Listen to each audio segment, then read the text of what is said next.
A disappointing finish to the first semifinal at the Australian Open. Zverev versus Djokovic. Match that I was really curious to see play out. And unfortunately, the injury that Djokovic sustained against Alcaraz at the end of the first set in that match ended up manifesting itself poorly over the course of the next couple days.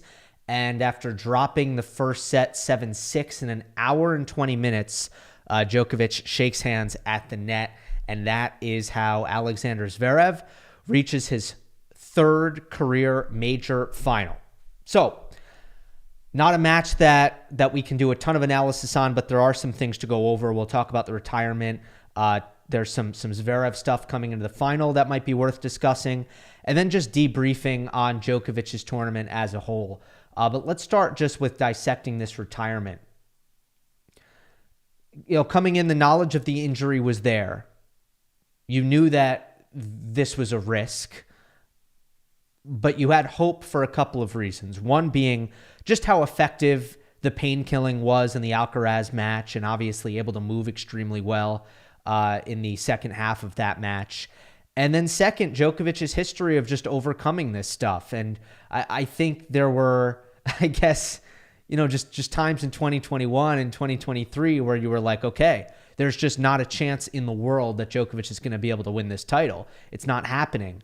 And then he would end up, he did it those years. So I think you were that much more likely to brush off what happened this year in the Alcaraz match and say, we've seen it before. It's probably not going to get in the way. But obviously, it is atypical what happened in 2021 and 2023, and how it played out this time is actually a lot closer to what you would ordinarily expect. But in the first set, I thought Djokovic was willing to move explosively. He didn't look like super hampered in just the way he was moving. It was a very physical match early. They played some long points. It was a daytime match, of course. So, you had that kind of added element. I don't think a super hot day, but the sun was beating. Djokovic was wearing the hat. And then you did start seeing point shortening from Novak. And it got very low energy. He started to look a little bit out of it. He started to walk slowly in between points. There was some heavy breathing. There was some grimacing. I thought it was the physicality of the match more than anything that was getting to Novak. Then there was a missed volley, 6-5 in the first set tiebreak. And at that point, he was facing set point. He missed a pretty easy volley. And at that point, I'm stunned first that he missed the volley, and then I'm pretty stunned to see the handshake just because it was such a competitive first set. And I didn't think Novak looked right. I thought something looked amiss. It looked off. But I didn't think he'd stop playing at that point. The surprise really just came from how close Djokovic was to winning that first set against an Alexander Zverev who was unclutch but playing well for the most part. Like, it was a pretty high quality first set. And that's what made this unexpected. But then in the larger picture, obviously it is the kind of severe injury that you would expect a player to withdraw with or retire with. And to beat Zverev in 4 or 5 sets with the condition getting worse, which is what he said in the press conference, is that the pain was getting worse and worse. That's an incredible mountain to climb, one that is comes with its hazards as well. You don't want to make the tear worse, make the injury more long-term, lose more momentum in the larger picture of 2025 with something that really sidelines you for longer than maybe it has to. And I don't know if Novak was thinking this far, but you definitely don't want to be in a position where you get through the match, but you made it even worse than it was before, and you have to withdraw in the final, or you have to retire in the final. I think that stings even more in a lot of ways than having to do it in a semifinal, because there's something different about a major final, and I think you really want to make sure that you're not, that you have at least hope to compete if you're going to get through the semifinal, which would have been a tough task. Again, to try to get through Zverev, I don't know if that was at all plausible. But I'm just thinking that some of these long-term thoughts about the injury may have also been in Novak's head at that time. As far as what we saw in the first set, well, Djokovic was having massive issues with his serve, and he was having issues with his energy and his intensity, especially as the set wore on. But I think Zverev wanted to make Novak suffer physically as much as possible. I think he was eating up those longer rallies, wanted to be a grinder and a counterpuncher because he felt like he was going to have an advantage in the shot tolerance and the physicality. Zverev has honed in very hard on his fitness. He's brought back Jez Green. He's made it a priority to get even more fit. By the way, I mean, it's not as if fitness was a problem for Zverev in the first place, but I think he's tried to push it even further. And he probably knows that Novak hadn't practiced in 2 days. So the plan, I think, was to keep the ball in play and to play high percentage tennis. And a lot of the talk as that set went into a tiebreak that I saw was about Zverev playing too passive. And I kind of disagreed with that. I don't think that the plan was bad. I don't think that the theory was bad. I thought the execution is what was lacking. And it's not that Zverev, in my opinion, wasn't, taking enough risk or forcing the issue offensively. I was fine with that. It's just in attempting to play the sort of lockdown mode style that he was looking to implement, he did not execute it well enough in the sense that he missed too many rally balls under pressure. He had 4 break points in one of Djokovic's opening service games, and he missed 3 neutral balls. So that's an execution problem. That's not about being too passive. It's about not putting the ball in the court. And then there were a lot of other occasions, many other big points where he was hitting weak trades. The depth wasn't good enough, and the speed wasn't there.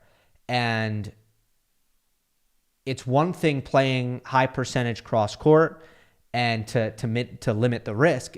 It's another thing hitting the ball short, missing into the middle of the court, into the kill zone, and just hitting ultimately weak attackable trades. And that's what was going wrong for Zverev. It allowed Djokovic in a lot of the forehand exchanges, and just in the baseline rallies in general, to be able to take initiative and find damage off the ground on a lot of these big points. So Djokovic was kind of just staying in it. His serve was under pressure. He was not serving well, but he was staying in it with some help from Zverev. Again, just wanted to say, I don't really agree that Zverev was too passive. I just think he did not execute at a high enough level in trying to grind and counterpunch. Not a great nerve management showing from Zverev ahead of the final in that opening set, ultimately, because it did feel like when the scoreboard suggested that Sasha had an opportunity, the level dipped. So you don't love to see that. Here's what you do love to see if you're a Zverev fan or if you're Zverev. The physicality this tournament is going incredibly well for him in the sense where he has not exerted a lot of energy. He has not found himself in any wars, which is pretty rare.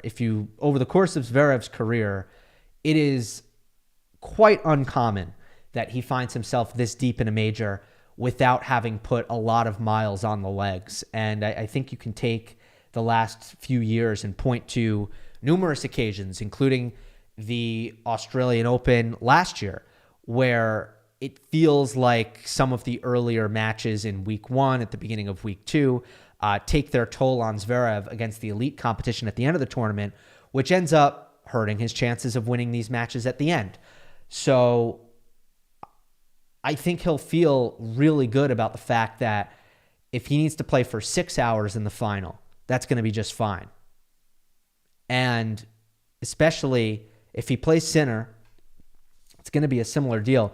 He knows that Jannik has had some illness issues over the course of the tournament, and he probably thinks in general that dragging Sinner into a physical war is one of the best ways to beat him under any circumstances. And it's how he beat Jannik Sinner at the U.S. Open in 2023, which isn't that far off from when, well, it's actually really the tournament before Sinner went on the best player in the world run that he's been on ever since. So those are my thoughts on Zverev ahead of the final. Let me end on Djokovic. I think it was a positive Australian Open. I really do. He played at an elite level, particularly against Alcaraz. He played at an elite level, and just to get there, now maybe he wasn't able to do it for 3 matches in a row and win his 25th major. We understand that. But to get there at all is confidence boosting. He was intensely motivated. I think it was very easy to see that with how he was carrying himself on court and how he was competing. And I thought the movement, which was very vivid against Alcaraz, but I thought there were signs of it even in the matches before against Lehechka and Mahach. The movement was the best I've seen since 2023. You'll remember those were the 2 things coming into the year. The motivation, of course, very well documented, and at this point, everybody has talked about it. But I don't think he moved as well last year as he really needs to. And this was a really good sort of, I think, return to the level of court coverage that will kind of allow him to be competitive against the very, very best always. But you also have an injury pop up and end his tournament. So is that becoming more frequent? Is that becoming more of a pattern? Yeah, it definitely is. It's probably not going to be a clean bill of health, a clean sheet of health throughout entire seasons ever. But ever again, I should say. But I just think overall, the things we saw on the court from Djokovic were really, really good signs. Hate to end it with an injury. Hate to not give yourself a chance to kind of get through, but I thought the tennis was good for Djokovic. And this is a do or die season where he needs to show himself that the tennis is good enough to compete with the best and contend for the biggest titles. Otherwise, he is going to retire. Like that, those are the stakes. I thought this tournament, all in all, gave him a lot of reason to believe that he can still have a really good chance at competing for his 25th major. Hope you enjoyed. Don't forget to subscribe. I'll see you next time.